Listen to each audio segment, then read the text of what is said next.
বাংলাতে আপনাদের স্বাগত। আপনাদের সাথে আমি প্রীতি। দেখে নেব আজকের কিছু গুরুত্বপূর্ণ সংবাদ। অতিমারি করোনা আবহকে দূরে সরিয়ে নতুন বছরের শুরুতেই মানুষ ভিড় জমিয়েছেন পিকনিকের উদ্দেশ্যে নানান পার্কে। মেদিনীপুরের গোপগড় ইকো পার্কেও তার অন্যথা হয়নি। শহরের বেশ কিছু শিল্পী সাহিত্যিকরা সালবিথির সদস্যদের নিয়ে আজ গোপগড় ইকো পার্কে নতুন বছরের শুরুতে সেরে ফেললেন তাদের বনভোজন। কচিকাঁচা থেকে সব ধরনের মানুষ এই বনভোজনে যোগদান করেন।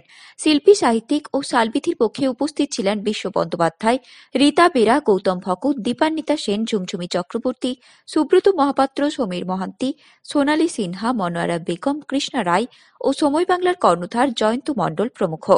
এছাড়াও এদিন নানান জায়গা থেকে মানুষ ভিড় জমান এই পার্কে পিকনিকের উদ্দেশ্যে।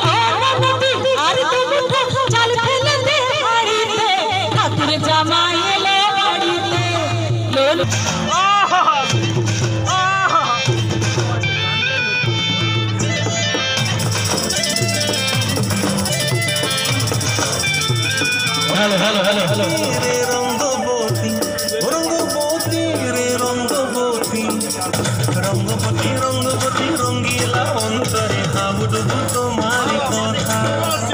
রঙ্গবতী রঙ্গবতী রঙ্গিলা অন্তরে হাবুডুবু তোমারি কথা।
हम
হলদিয়া থেকে কয়েক মাইল দূরে শোভারামপুর গ্রামের সমন্বয় ক্লাবের উদ্যোগে 25তম জন্মজয়ন্তী উপলক্ষে জাতীয় পতাকা ও সংঘের পতাকা উত্তোলন করা হয়। 2020-কে বিদায় দিয়ে 2021-কে স্বাগত জানিয়ে শুক্রবার সকালে নাচ, গান, আবৃত্তি পাঠ, বক্তব্যের মধ্য দিয়ে সাড়ম্বরে দিনটি পালিত হয়। ক্লাবের সম্পাদক সুখেন্দু খড়ই জানান, রজত জয়ন্তী বর্ষ উপলক্ষে সারা বছর ধরে নানা সাংস্কৃতিক অনুষ্ঠানের আয়োজন করা হবে বছরভর। থাকছে রক্তদান, বস্ত্র বিতরণ, দুস্থ ছাত্রছাত্রীদের সাহায্য প্রদান, সারা বাংলা কুইজ, বিতর্ক, সংবাদ পাঠ প্রভৃতি। ক্লাবের সদস্য গৌতম মান্নার কথায়, গ্রামের ছেলে মেয়েদের মধ্যে অনেক প্রতিভা লুকিয়ে আছে। তাদের সেই প্রতিভাগুলিকে স্বতঃস্ফূর্তভাবে প্রস্ফুটিত করার জন্য আমরা সাংস্কৃতিক অনুষ্ঠানের প্ল্যাটফর্ম তৈরি করছি।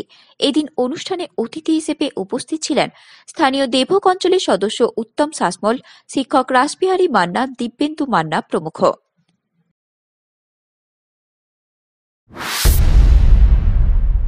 2020-কে বিদায় জানিয়ে নতুন বছর 2021-এর প্রথম দিনেই এলাকার দুস্থ ও অসহায় মানুষদের হাতে তুলে দেয় শীতবস্ত্র এবং নববর্ষের শুভেচ্ছা বিনিময় করলেন মহিষাদল ব্লকের চাঁপি গ্রামের বাসিন্দা সমাজসেবী কামাল শেখ।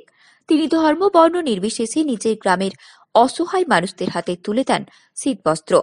কর্মসূত্রে বিদেশে থাকেন ওই যুবক, কিন্তু বাড়ি ফিরে এলেই সবসময় মানুষের পাশে থাকতে ভালোবাসেন। কামালবাবু বলেন, মানুষকে সাহায্য করার থেকে বড় কিছু হয় না। তিনি লকডাউন পিরিয়ডে নিজের সামর্থ্য মতো এলাকার অসহায় মানুষদের হাতে খাবার তুলে দিয়েছেন। প্রত্যেক বছর তিনি দীপাবলিতে প্রদীপ ও মোমবাতি তুলে দেন। এছাড়াও মাস্ক, বই, খাতা, পোশাক দিয়ে বিভিন্ন সময় বিভিন্নভাবে গ্রামের মানুষকে সাহায্য করেছেন। গ্রামবাসীরা বলেন, কামাল ভাই নিজের সাধ্য মতো সারা বছর আমাদের সহযোগিতার হাত বাড়িয়ে দেন। কামালবাবু নিজে একটি স্বেচ্ছাসেবী সংগঠনের সঙ্গে যুক্ত। তিনি বলেন, সংগঠন তাকে শিখিয়েছে কিভাবে মানুষের পাশে থাকতে হয়। নববর্ষের বিকেলে 50 জনের বেশি মানুষের হাতে তুলে দেন তিনি শীতবস্ত্র এবং আশ্বাস দেন আগামী দিনে এভাবেই পাশে থাকবেন। শালবনী ব্লকের মৌপাল দেশপ্রাণ বিদ্যাপীঠের ৬৭তম প্রতিষ্ঠা দিবস উপলক্ষে ছোট্ট সাংস্কৃতিক অনুষ্ঠান হল বিদ্যালয়ের স্বামী বিবেকানন্দ সভাগৃহে। বিদ্যালয়ের ইতিহাসকে ফিরে দেখার পাশাপাশি এলাকার 12 জন স্বাস্থ্যকর্মী কোভিড যোদ্ধাকে সম্মান জানানো হল। আনুষ্ঠানিক উদ্বোধন হল বিদ্যালয়ের থিম সংয়ের। সমস্ত স্বাস্থ্যবিধি মেনে এই অনুষ্ঠান হয়। উদ্বোধক হিসেবে অনুষ্ঠানে উপস্থিত ছিলেন শালবনীর সমষ্টি উন্নয়ন আধিকারিক সঞ্জয় মালাকার, অতিথি হিসেবে থিম সং রচয়িতা সঙ্গীত শিল্পী প্রলয় বিশ্বাস, বিদ্যালয়ের সভাপতি শশাঙ্ক কুমার ধল, পরিচালন সমিতির সদস্য বাবলু কোলে ও সকল শিক্ষক শিক্ষিকা ও শিক্ষাকর্মী। কোনো শিক্ষার্থী উপস্থিত না থাকায় অনুষ্ঠানের মাধুর্য কমলেও তাদের অনলাইন অংশগ্রহণ ছিল উল্লেখযোগ্য। নেতাজির 125তম জন্মবর্ষকে স্মরণীয় করে রাখার জন্য মেদিনীপুর শহরে স্থানীয় এক সভাকক্ষে গঠিত হল মেদিনীপুর নেতাজি 125তম জন্মবার্ষিকী উদযাপন কমিটি। নেতাজি প্রেমী বহু গুণীজনের উপস্থিতিতে নবগঠিত কমিটির মুখ্য উপদেষ্টা নির্বাচিত হয়েছেন ড মধুপ দে, সভাপতি নন্দদুলাল ভট্টাচার্য, কার্যকরী সভাপতি ড প্রসন্ন কুমার পড়িয়া এবং যুগ্ম সম্পাদক হিসেবে অমিত কুমার সাহু ও ড বাবুলাল শাসমল এবং কোষাধ্যক্ষ হিসেবে অধ্যাপক স্বপন কুমার বেরা নির্বাচিত হয়েছেন। গঠিত হয়েছে 51 জনের কমিটি। কমিটির উদ্যোগে আগামী 23শে জানুয়ারি নেতাজির জন্মদিবস পালনের পাশাপাশি অখণ্ড মেদিনীপুরের নেতাজির স্মৃতি বিজড়িত স্থানগুলিতে আলোচনা চক্র, গবেষণামূলক গ্রন্থ প্রকাশ, নেতাজি মেলা ও প্রদর্শনী, জাতীয় ও আন্তর্জাতিক সেমিনার, সাংস্কৃতিক কুইজ ও ক্রীড়া প্রতিযোগিতার আয়োজন করার চেষ্টা করা হবে। সভা থেকে অখণ্ড মেদিনীপুরে সর্বস্তরের নেতাজি প্রেমী মানুষের সাহায্য ও সহযোগিতা কামনা করা হয়েছে। আমি প্রকৃতপক্ষে নন্দবাবু বিশাল এক বক্তব্য রেখেছেন নেতাজি সুভাষচন্দ্র বসু সম্পর্কে। আমার হজম হয়নি, এখন হজম করতে পারছি না এখন, কারণ অতটা জিনিস নিয়ে যদি এক্ষুনি ভাবতে হয় তাহলে আমাদের লক্ষাধিক টাকার উপর দাঁড়িয়ে কাজ শুরু করতে হবে হাতে নিয়ে। আমাদের টার্গেটগুলো আমার মনে হয় না ছোট ছোট হওয়া দরকার, কিন্তু সেটা দীর্ঘায়িত হতে হবে, সে টার্গেটগুলো বাড়তে থাকে। নেতাজি সুভাষচন্দ্র বসু আমরা যখন ছাত্রাবস্থায় ছিলাম, আজ থেকে কত বলবো 40-60 বছর আগে যখন আমি ছাত্র স্কুলে পড়ছি, 5, 6, 7, 8 এরকম একটা জায়গাতে আছি, তখন আমাদের সামনে 3 জন হিরো ছিলেন। 3 জন হিরোর কথা বলা হতো। কি করে মানে আস্তে আস্তে ওগুলো মানে আমাদের ছেলেমেয়েদের কাছ থেকে সরে যাচ্ছে। 1 নম্বর আমাদের মানে আধ্যাত্মিক হিরো, আমাদেরকে স্বপ্ন দেখাতেন মাস্টারমশাইরা, বিবেকানন্দ।